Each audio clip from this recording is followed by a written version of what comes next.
And so the question is, to what end should you devote your life? And another question might be, well, does it matter? Matter is an interesting word, because matter is matter, but matter is also what matters. And I would say that what matters is more real than matter. At least that's how you act. And then the question is, well, is there something you should be aiming at?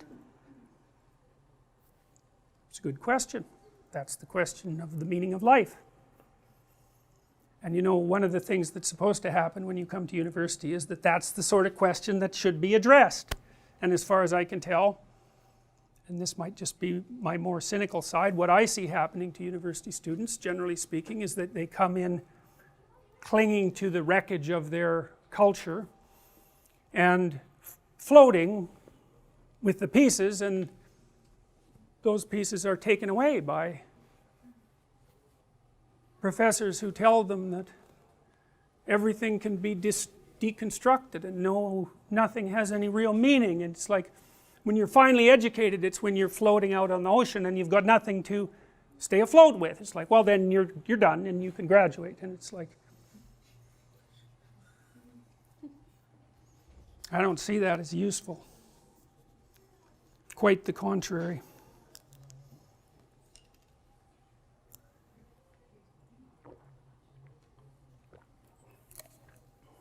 So let me tell you a story.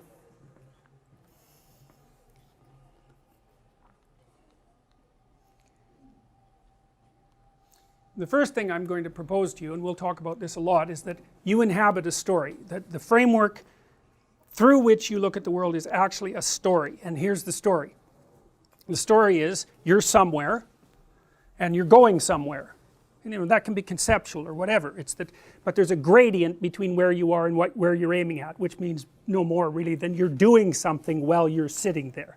And hypothetically, you're aiming for something better. And so you're in a state of insufficiency, always. The insufficiencies change, and then you're trying to rectify the insufficiency, and you presume that your current state is less preferable to the state that you're aiming at. And then the way that you bring those two together is, sometimes you can do it through thinking, but fundamentally you do it through action. You do it through acting in the world. And so that's sort of the answer in some sense to the mind-body problem. You have a conceptual structure, but when you implement it, you're implementing it not abstractly, you're implementing it through action. And so that's the basic story. It's not a very interesting story, but it's the framework through which you view the world. So it's a value-laden framework. Otherwise you wouldn't be able to act and you wouldn't know what to look at. So it's a value-laden framework. You look at the world through a value-laden framework. So then we might say, well, what is the optimal value-laden framework? That's what we're going to try to figure out.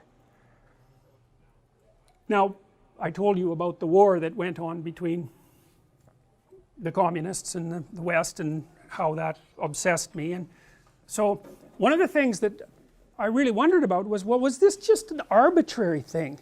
You know, like, did the communists, they had some axioms and we had some axioms, and if you're a moral relativist you might say, well, who's to say which set of axioms are better? Or even who's to claim that you could say that a set of axioms, one set is better than another? That's a moral relativist claim, and you know, fair enough.